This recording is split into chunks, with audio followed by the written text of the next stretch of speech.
Red 2 standing by, all for lit and in the green. Welcome back to Banjo-Kazooie Grunty's Revenge, and we're off on a bit of a seaside holiday again, wandering through Spillers Harbour.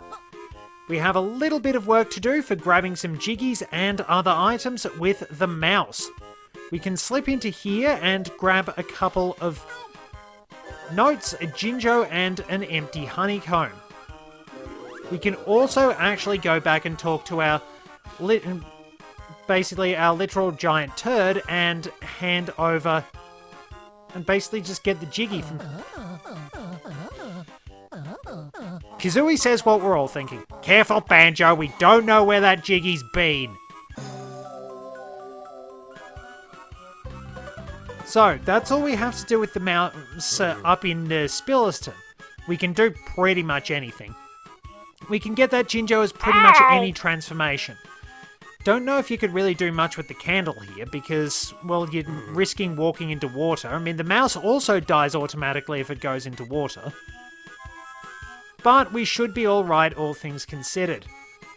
Duck into CASTOFFS castle and pick up everything. Yellow on yellow is a nuisance. Especially with the note nests. If you pay attention and take it slowly, avoiding the germuloids, they're admittedly not that hard to beat, we will be able to find our way to these 4 switches that bring up Lego-style platforms. We have to raise 4 of those in order to get the Jinjo and get the Jiggy. I'll sweep down this way. We come this way, we've got a nest of feathers, but that's pretty much it. I'm surprised that it is just the nest of feathers, that they wouldn't put the notes out there. No, it was... I think it was that note nest that messed me up.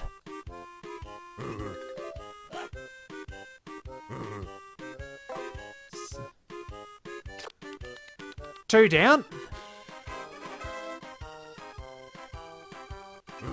So, we just have to be very careful, very, very thorough.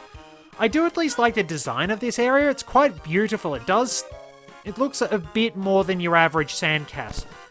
It's clear a fair bit of effort has gone into actually designing it and making it look really lovely.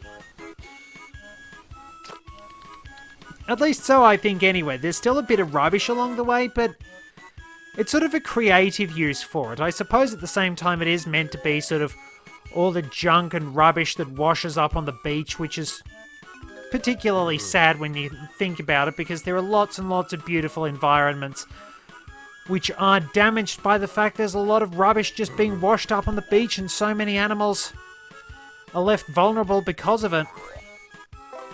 We really, really don't do a very good job of looking after the environment. And I suppose Spillers Harbour is just one example of that. The grimy and dirty water, which you can take it from me, it is an unfortunate byproduct of basically being at any port. When my family was over in England and France in early 2002, my brother decided skipping rocks and Dover would be a good idea when we went down to the beach. It took ages to get all the oil off his hands, at least a couple of hours. So yeah, really, really be careful with that. There's still plenty of interesting stuff you can find out at the beach, don't get me wrong. There's quite a lot of beauty in just wandering around, seeing what's there, and basically just sort of doing what I do, or at least I would prefer to do, which is just sort of taking in all the little curios, the interesting rock pools and things like that, because I'm not one for crowds. So if it weren't for the fact there's a whole bunch of monsters here, a secluded beach location like Spillers Harbour would probably be perfect for me.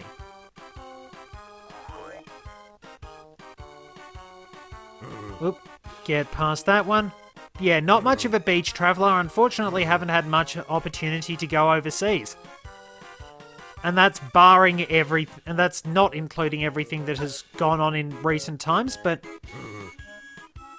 slowly but surely, we're getting there. We're finding the answers.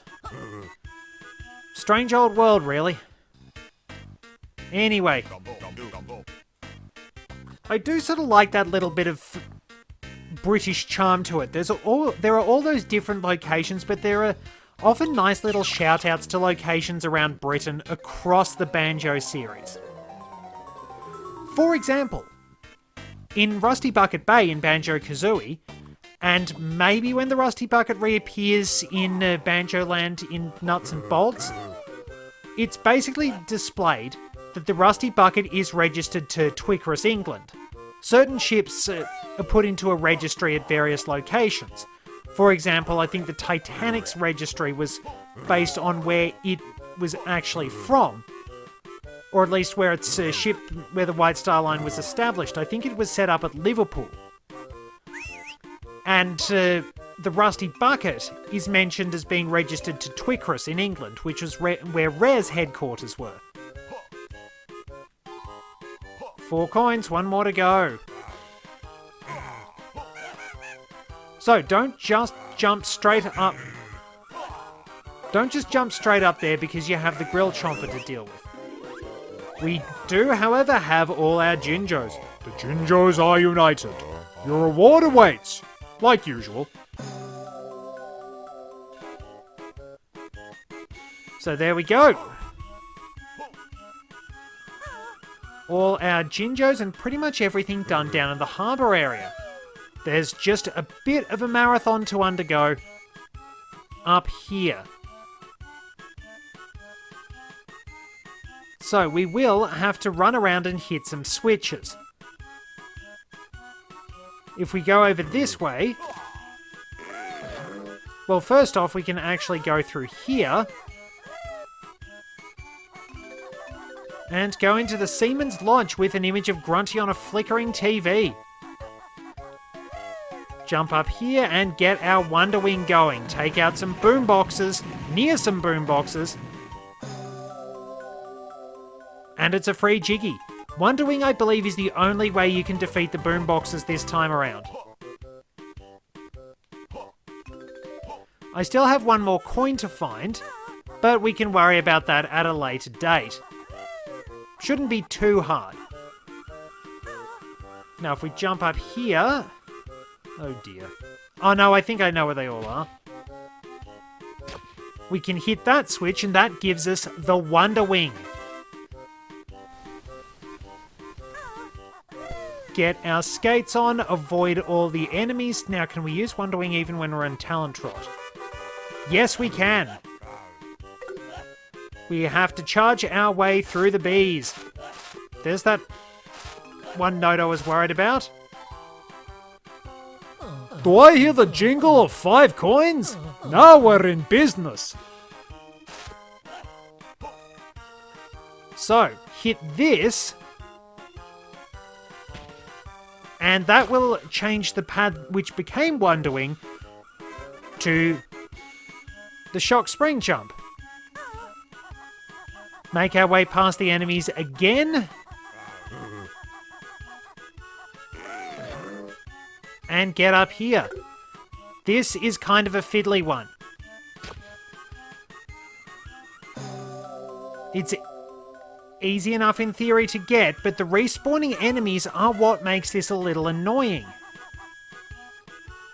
We have to smack this down. Jump up here. And we just got it, along with all 100 notes. Very good work.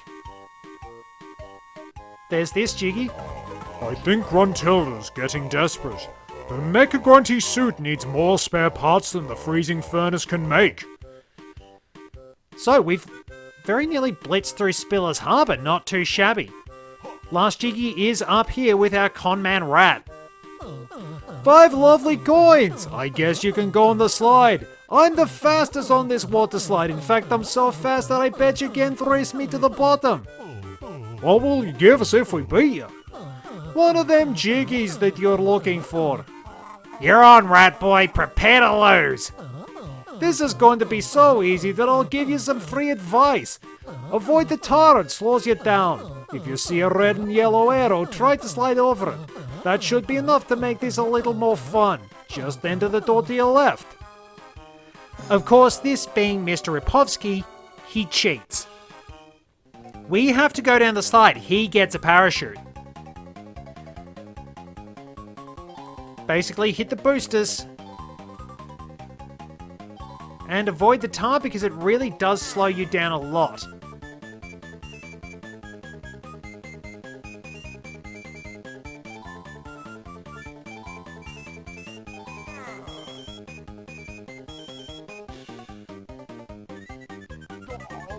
It's got a very big hitbox. Alright, are there any boosters coming up?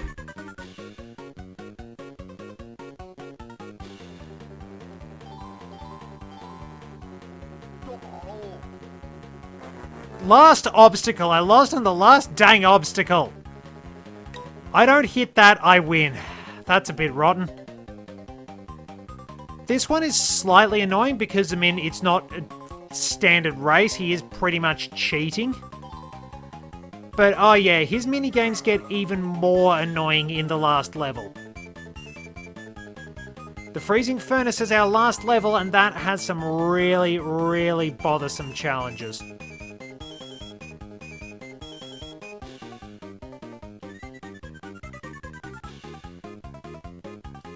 Whoops, over here.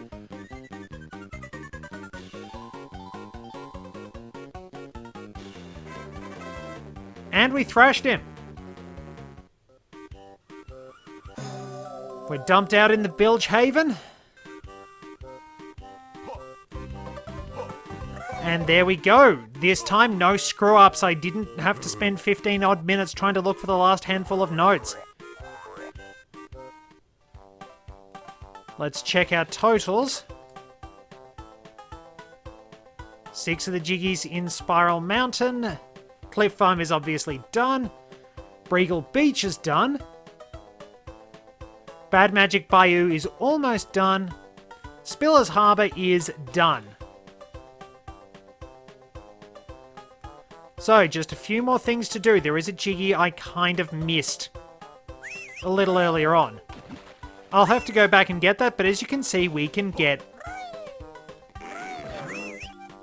our Jinjo friend over there. If we head out this way, we'll finally be able to navigate the lava area. Still, don't jump into the lava because that's generally not a bad idea. It's not a good idea. It's not a bad... Okay, it's not a bad idea. It's a terrible idea. I mean, yes, kids, jump into lava. It's completely fine. You won't get hurt. Video games have shown that there is absolutely nothing in the way of convection. Heat from lava, absolutely no problem. We're not even bursting into fire. We should be on fire right now because there is actual heat which comes from lava, which is more likely to ignite things when you get close, but as you can see, we were not even burning up at all.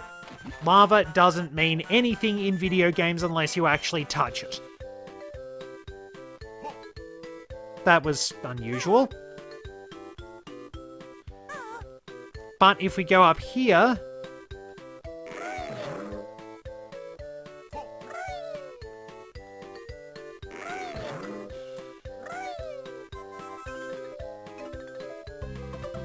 There we go. Now I know where the last one is. At least I'm pretty sure I do. It should be right above the entrance to Bad Magic Bayou.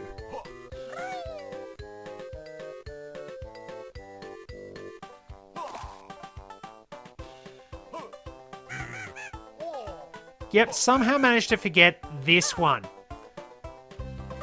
That was a bit daft. But we can travel back through Spiral Rise. Line ourselves up properly.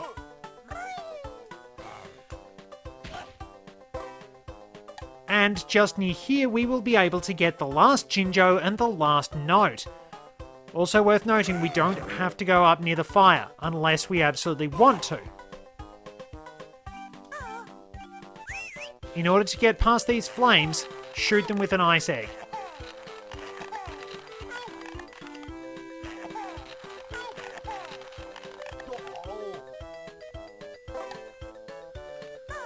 Please don't tell me they've respawned.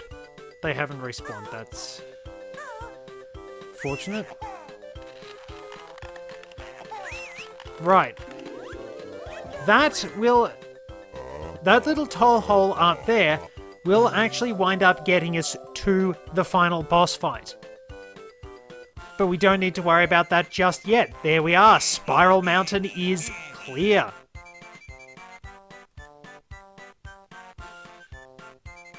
And we're pretty much just that little bit off getting to the final boss straight away.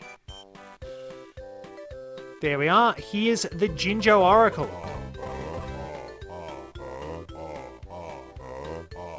The Jinjos do settle down when Grunty is defeated, but things are a little unfortunate for them. Anyway, it's about time we wound up opening the last level, Freezing Furnace. It's about time you actually turned up again. You're going to stay here and listen to me, and you're absolutely going to like it. Do you know how annoying it is? People just turn up all the time. It's open this, open that, go out there, save the world. We have to put up with all those people coming to us with annoying problems. It's always, can I do this? Can I do that? Can I bend the rules? You would not believe how much flexibility people try to have when it comes to religion. It's so annoying. And then there are the ones that wind up trying to twist everything. It's so bothersome. I mean, we're jiggies. What do you expect? We try and protect the jiggies for the sake of this game. We're looking after a plot trinket, essentially. It's not exactly the greatest religion going around, is there? I'm sure there are much more interesting ones, but no, I have to have a jiggy for a head, and I don't even get to touch my own head. I'm sick to death of my hair looking absolutely ratty, and my hairstylist can't... I will see you at the entrance to Freezing Furnace, where we will be taking on ice physics. Probably one of the more annoying... It's probably one of the more annoying stages because there's a lot of backtracking. It's not necessarily super hard. There are some fiddly speed challenges. I think it's probably more fiddly than genuinely challenging. We have a few challenges to do along the way, most of which revolve around ice physics or something just slightly bothersome. But anyway, we are here and I will see you in time for the next episode. Thank you very much for joining me. Till next time, this is Red 2, returning to base.